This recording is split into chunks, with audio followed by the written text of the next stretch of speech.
मैनपुरी थाना बेवर क्षेत्र के ग्राम बादीनपुर के कबीर आश्रम पर मानवतावादी कबीर सत्संग का आयोजन कबीर आश्रम मैनपुरी के महंत श्री अमर साहिब जी की अध्यक्षता में संपन्न हुआ, जिसमें बड़ी संख्या में संत भक्त मौजूद रहे।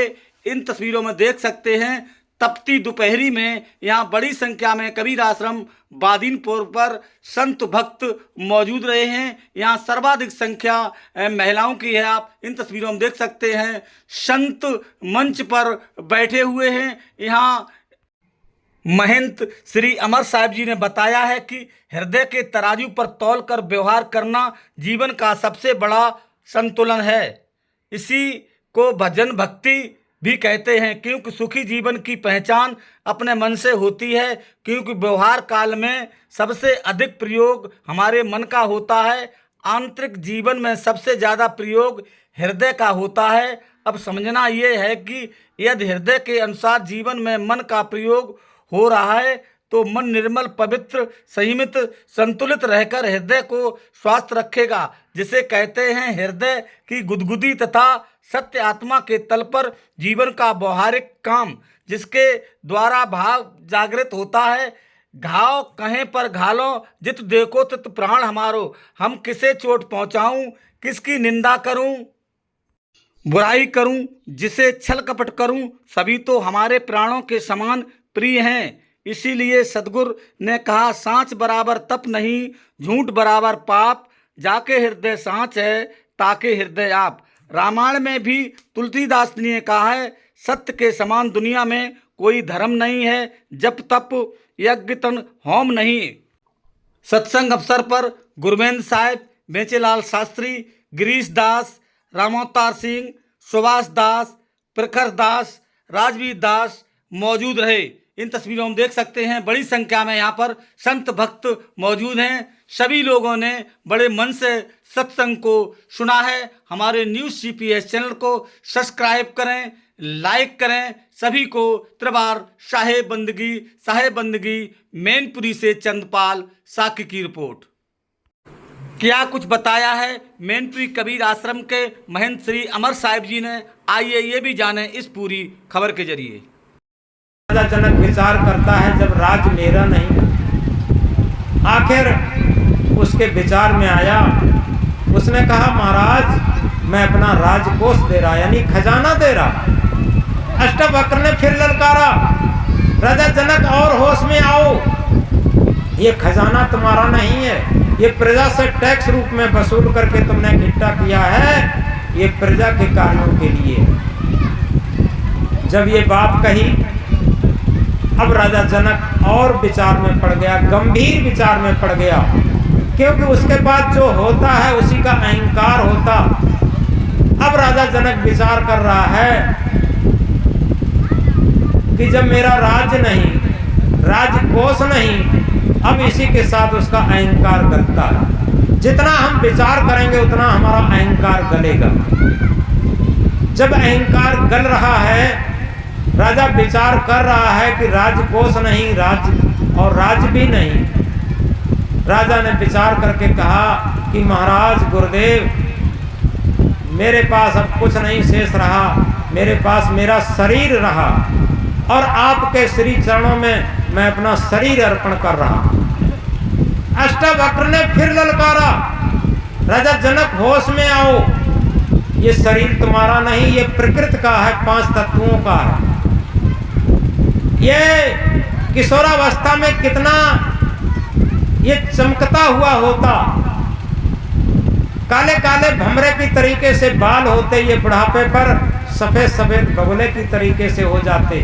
जो जवानी पर दांत जब हम खिलखिल करके हंसते थे तो मोती जैसे चमकते थे, और ये सब बुढ़ापे पर हिल हिल करके एक एक करके सब निकल पड़ते हैं, गाल पिचक जाते हैं, मुंह फगोला हो जाता है, झुर्रियाँ पड़ जाती, खाल सिकुड़ जाती हैं, पसलियाँ दिखने लगती हैं, आंखें धस जाती हैं, कोई पास भी बैठने को नहीं मन करता किसी का। ये हो जाता है। और बताओ, तुम्हारे कंट्रोल का होता तो इसे कंट्रोल करो। अगर तुम्हारा शरीर है, ये प्रकृति का है, 5 तत्वों का, तुम्हारा इसमें एक परमाणु भी नहीं है।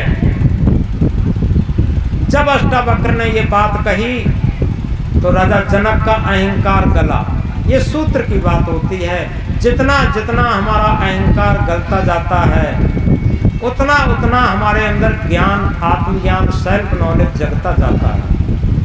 पोथी ज्ञान तो हम चिप की तरीके से रट सकते हैं, जैसे एक चिप में कितना ज्ञान भरा होता।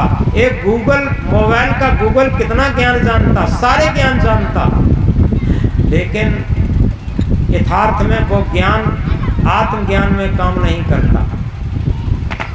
तो जब राजा जनक का अहंकार गला, उसने समझ लिया कि ये राज मेरा नहीं, राजकोष मेरा नहीं, ये शरीर मेरा नहीं। अब 0/0 हो गया। जब मेरा सब अहंकार गलता है तो मन हमारा 0 होता। जिस तरीके से अभी छिमरा मऊ यहां से जाना हो तो छिमरा मऊ यहां से शायद 12-13 किलोमीटर होगा, 10-12 किलोमीटर, और चलना शुरू करेंगे तो 12 के बाद 11 होगा, 11 के बाद 10, 10 के बाद 9, 8, 7, 6, 5, 4, 3, 2, 1, और 1 के बाद जैसे ही हम चलना शुरू करेंगे वैसे ही आगे किलोमीटर आएगा, वहां पर 0 होगा।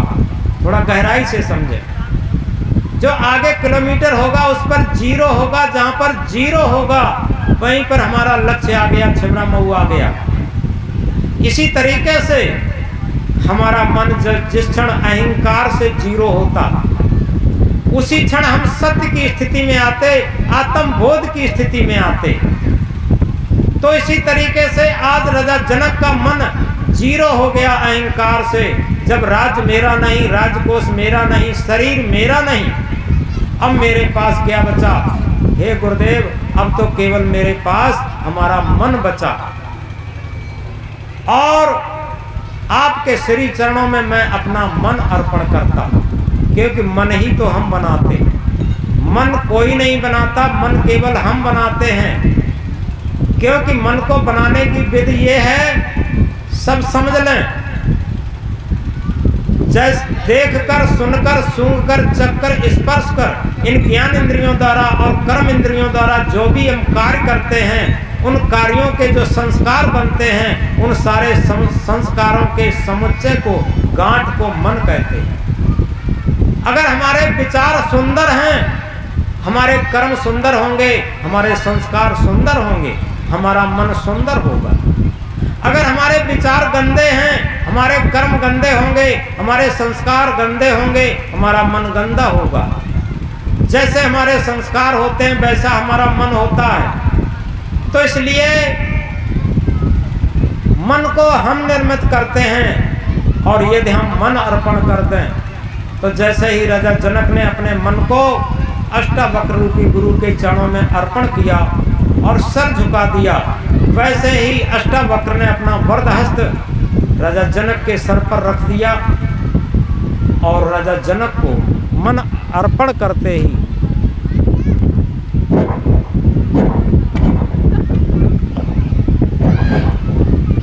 हेलो मन अर्पण करते ही राजा जनक के अंदर बोध जागृत हो गया।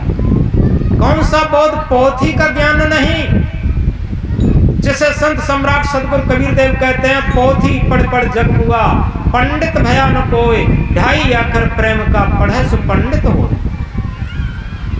वो सत्य अंदर से प्रस्फुटित होने लगा, सत्य अंदर से उद्घाटित होने लगा, आत्मबोध जागृत होने लगा, आत्मज्ञान जागृत होने लगा। और कब हुआ? जब अहंकार मन से 0 हो गया। तब इसके बाद जब आत्मबोध जागृत होने लगा, तब अष्टावक्र रूपी गुरु ने कहा, राजन अब तुम बिल्कुल न्यूट्रल स्थिति में हो।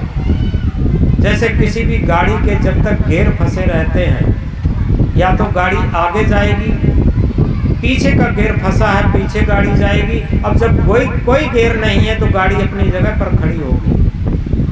ऐसे ही हमारे मन की स्थिति होती है, ऐसे ही हमारी मन की स्थिति होती है। या तो हमारा मन भूतकाल पर रहेगा, हमने जीवन में ये किया, इतनी कोठी बनाई, इतने बंगला बनाए, ये बनाया, वो बनाया, और या मन भविष्य पर रहेगा। आगे क्या होगा, लड़के बहुएं रोटी देंगे कि नहीं देंगे, सेवा करेंगे कि नहीं करेंगे, बुढ़ापे पर हमारा क्या होगा। ये दो स्थितियों में मन रहता है। मन कभी वर्तमान पर नहीं टिकता, याद रखना। और मन वर्तमान पर कब टिकेगा, जब अहंकार का गियर न पड़ा हो। एक ही सूत्र है, जिस दिन अहंकार का गढ़, जिस क्षण अहंकार का गियर खत्म होगा, मन हमारा वर्तमान पर होगा। हम किसी को न सुधारें, केवल अपने मन को सुधारें। और उस मन के लिए ही सारी शिक्षाएं हैं।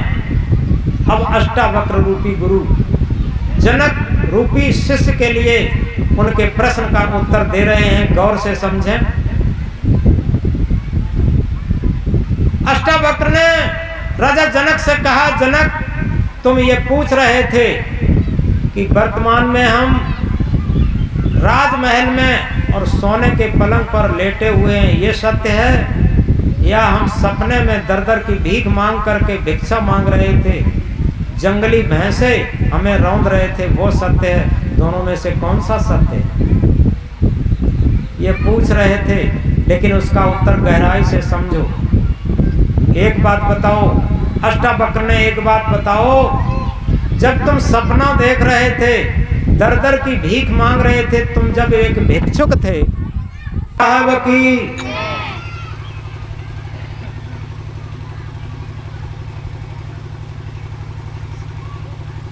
अब राजा के प्रश्न का उत्तर अष्टावक्र दे रहे हैं। और राजा से ये पूछा, एक बात बताओ राजन, जब तुम भिक्षुक बनकर के दर दर की भीख मांग रहे थे, तब क्या राजा भी थे? तो राजा जनक ने कहा कि गुरुदेव तब हम राजा नहीं थे, हम एक भिक्षुक थे। और ये कहा उस समय तुम थे? तो राजा जनक ने कहा हाँ हम तो थे। तो इसके बाद राजा से अष्टावक्र ने कहा कि राजन एक बात बताओ, जब तुम वर्तमान में राजा हो तब क्या भिक्षुक भी हो? तो राजा जनक ने कहा कि नहीं, अब हम भिक्षुक नहीं हैं, भिक्षुक नहीं हैं। और अष्टावक्र ने पूछा, भिक्षुक तो नहीं हो लेकिन तुम हो? या हम तो इस समय भी हैं। अष्टावक्र ने बताया, देखो वो एक छोटा सपना था, जो रात्रि का सपना जो तुम देख रहे थे, दर दर की भिक्षा मांग रहे थे और तुम भिखारी बनकर के खिचड़ी पका रहे थे, वो एक छोटा सपना था और वो भी झूठा था। और उसे भी तुम दृष्टाभ्यास में तुम देख रहे थे, उस टाइम तुम सत्य थे। और इसी के साथ अब तुम राजा हो, अब भिक्षुक नहीं हो, लेकिन इस टाइम भी भिक्षुक जरूर नहीं हो, लेकिन तुम हो, इस राजापना के भी सपने को देख रहे हो। ये बड़ा सपना है, ये बड़ा सपना है। वो एक छोटा सपना था जो रात्रि में तुम देखते हो, और ये बड़ा सपना है जो जन्म से लेकर मृत्यु काल तक देखते हो। ये भी सपना है और वो भी सपना है। एक छोटा सपना है, एक बड़ा सपना है। एक रात्रि में देखा जाता और एक जन्म से लेकर मृत्यु काल तक देखा जाता। दोनों सपने हैं और दोनों झूठे हैं, और दोनों सपनों को तुम देख रहे हो, तुम दृष्टा हो। जो तुम चेतन दृष्टा हो, आत्म दृष्टा हो, दोनों सपनों को देख रहे हो, तो दोनों सपने झूठे हैं और तुम सत्य हो। तुम्हारी आत्मा जो दृष्टा रूप में दोनों जगह देख रही है, वही सत्य है और दोनों झूठे हैं। और तुम पूछ रहे तो ये सत्य है कि वो सत्य है। और जहाँ इस निर्णय को राजा जनक ने समझा और सुना, क्योंकि हम न भिक्षुक हैं, न राजा हैं, और न नर हैं, न नारी हैं, न शरीर हैं। हम क्या हैं? अहम शुद्ध चेतन ज्ञान स्वरूपम अजर हम अमर हम अखंडम अनुपम। हम चेतन हैं, ज्ञान स्वरूप हैं, अजर अमर अखंड अविनाशी हैं। हम ये शरीर नहीं है। शरीर को मैं मानना सबसे बड़ा ये पाप है। शरीर को मैं मानना सबसे बड़ा ये पाप है। सब पाप इसके पुत्र हैं, सब पाप का ये पाप है। सब पाप का पाप ये है कि हम शरीर को अपना स्वयं मानते रहते। यथार्थ में जिस तरीके से किसी मकान में हम रहते हैं, कोई भी आज तक नहीं कहा कि हम मकान है, या कह दिए मकान मेरा। हम मकान नहीं हो सकते। इसी तरीके से कोई नहीं कहता हम कोट पैंट शर्ट है, क्या कहते हैं, ये कोट पैंट मेरा है। और इसी प्रकार ये हाथ मेरा है, ये पाँव मेरा है, ये सिर मेरा है, शरीर मेरा। ये शरीर मेरा है, हम शरीर हो सकते, और मेरी चीज होती है, हमसे अलग होती है। ये शरीर तो 5 तत्वों का, हड्डी मांस का एक मकान है हमारे रहने के लिए। और हम क्या हैं? हम शुद्ध चेतन हैं, ज्ञान स्वरूप हैं, अजर और अखंड अविनाशी है। तो इसका बोध जब राजा जनक को हुआ, उसी क्षण से राजा जनक विधेय हो गए। विधेय का मतलब ये नहीं कि शरीर नहीं रहा। शरीर रहते रहते लेकिन शरीर से हट करके अपने आत्म स्वरूप में स्थित हो लेना, ये विधेय स्थिति होती है। शरीर में रहते रहते सत्य आत्मा का बोध जागृत हो जाना, ये विधेय की स्थिति होती है। और इसीलिए कबीर साहब ने कहा, आत्म ज्ञान बिन न भटके कोई मत कोई काशी। पानी में मीन प्यासी मोए सुन सुन न हंसी। आत्म ज्ञान के बिना ही लोग भटक रहे हैं मथुरा काशी में। क्योंकि तीर्थ गए 3 जने चित चंचल मन चोर। तीर्थ गए 3 जने चित चंचल मन चोर। एक पापन काटिया लादन 10 मन और। तीर्थ में गए चित के चंचल मन के चोर कमी लोग, एक भी कटा कटा नहीं। क्या कटते हैं? जारी झुमकते हैं, जंजीरें कटती हैं, जेबें कटती हैं, ये तो कटते हुए देखे जाते, लेकिन पाप नहीं कटते।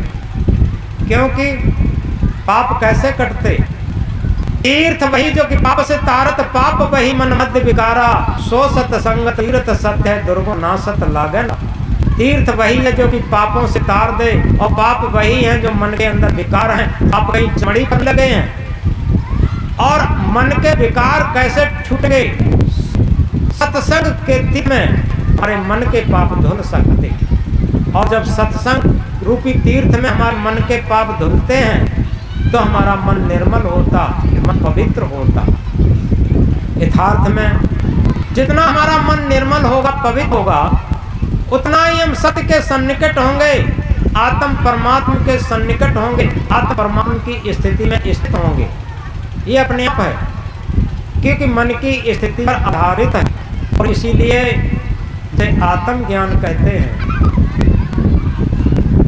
थोड़ा इस बात को गहराई से समझें। एक छुपा हुआ ज्ञान होता, एक स्वयं प्रस्फुटित ज्ञान होता। आत्म ज्ञान स्वयं प्रस्फुटित ज्ञान होता। जैसे आप लोग यहाँ बैठे हैं, बड़ी सरल भाषा में आप समझेंगे, शास्त्रों से हट करके यहाँ पर एक पानी का हौज बना जाए, ईंटा सीमेंट करके पानी की कुंडी बन जाए, और उसमें पानी दिया जाए, और उस कुंडी में एक टोटी लग दी जाए, नलका, और उस टोटी से पानी हम निकालना शुरू करें। जब भी पानी टोटी से निकालना शुरू करेंगे तो ये चिंता होगी ये पानी खत्म हो जाएगा, और थोड़ी देर खोल दें तो पानी हौज का सारे पानी बह जाएगा। ये क्या हुआ है? थोपा हुआ हौज। और जहाँ पर आप लोग बैठे हैं, वहीं पर हम फावड़ा लेकर के मिट्टियाँ कंकड़ हटाएं, बालू हटाएं, सब चीजें हटाते चले जाएं, हटाते चले जाएं, हटाते चले जाएं, हटाते चले जाएं, और उस स्थिति तक हटाते चले जाएं। इस जमीन के अंदर से एक पानी का ओरिजिनल स्रोत निकलेगा। वहां पर कोई चीज थोपी नहीं गई है, वहां सारी चीजें हटाई गई हैं। अब इस पानी का ओरिजिनल निकला है, इसमें ये हमें नहीं है कि ये पानी खत्म होएगा, क्योंकि वहां थोपा हुआ नहीं है, वहां तो अनंत स्रोत है। इसी तरीके से जो आत्मज्ञान है वो स्वयं प्रस्फुटित ज्ञान है, वो पोथियों का थोपा हुआ ज्ञान नहीं है। और जब वो हमारे अंदर प्रस्फुटित हो जाता तो उससे जब हमारी मन इंद्रियां भीगते हैं तो हमारा मन निर्पवित्र हो जाता और मन के सारे संस्कार खत्म हो जाते। और क्या होता है कि हमारे अंदर ही, जैसे सदगुरु साहब ने क्या कहा, हृदय बसे ते राम न जाना कहीं वीर खोजे आसमान। हृदय में तेरे जो घटघट रमैया रहता है, हम आसमान की खा रहे, उसको जानने के लिए सबसे बड़ी बात यह है किसी ऐसे आध्यात्म विज्ञानी के पास जाना है जो आध्यात्म विज्ञानी हमें समझाए क्या कि मन क्या है, मन एकाग्र कैसे करें, मन संकल्प शून्य कैसे बनाएं और हमारे अंदर सत्य क्या है, आत्म परमात्मा क्या है और उसका साक्षात्कार कैसे करें, भजन क्या है कैसे करें, ध्यान क्या कैसे करें और आत्म साक्षात्कार क्या है कैसे करें। इन सारी चीजों को प्रयोग में जो आके बताया जाए और तभी उस स्थिति को हम समझ सकते, जान सकते, अपने अंदर उसे धारण कर सकते। और उसी के लिए कबीर साहब ने कहा, जाको ध्यान धैर्य विधि हरिहर मुनिजन सहस 88 सो तेरे घटमा विराजय परम पुरुष अविनाशी। ये साथ से मजहबों से हट करके सदगुरु कबीर साहब इंकलाब करके करें, जाको ध्यान धरें विधि करें ब्रह्मा को, हर कहते हैं विष्णु को, हर कहते हैं शंकर को। जिसका ध्यान ब्रह्मा विष्णु महेश और 88,000 ऋषि धते हों, सो तेरे घट में विराजय परम पुरुष अविनाशी। सो तेरे घट में ही वो पर पुरुष अविनाशी विराजमान है। जिसके लिए और कहा एक जगह, ब्रह्मा पूछे जने दो कर जोरे शीश नभाएं, कौन वर्ण वो पुरुष माता देव बता। ब्रह्मा अपनी माता अद्या से पूछ रहे हैं कि माँ एक बात बताओ, जो जिसे आत्मा कहते हैं, जिसे परमात्मा कहते हैं, जिसे गॉड कहते हैं, जिसे ईश्वर भगवान कहते हैं, कैसे प्राप्त हो, वो कहाँ है, कैसे मिले। तो माता क्या उत्तर देती हैं, कहीं हैं उनको बताती हैं कि बेटा इस अधर में वो नहीं है, इस जड़ पदार्थों में भी नहीं है, अधर धरी ना दे और गंगा मंडल के मध्य में निरखो पुरुष विधि ध्यान के द्वारा, और उसे हम मन को शून्य बना करके अपने अंदर ही साक्षात्कार कर सकते हैं। तो उन्होंने पूछा माता जी उसका योग कैसे करें, तो मैं क्या बताया कि धरो ध्यान गगन के माई लाभ वज्र के वार अपमा देखी अपनी तीनों भय निहार।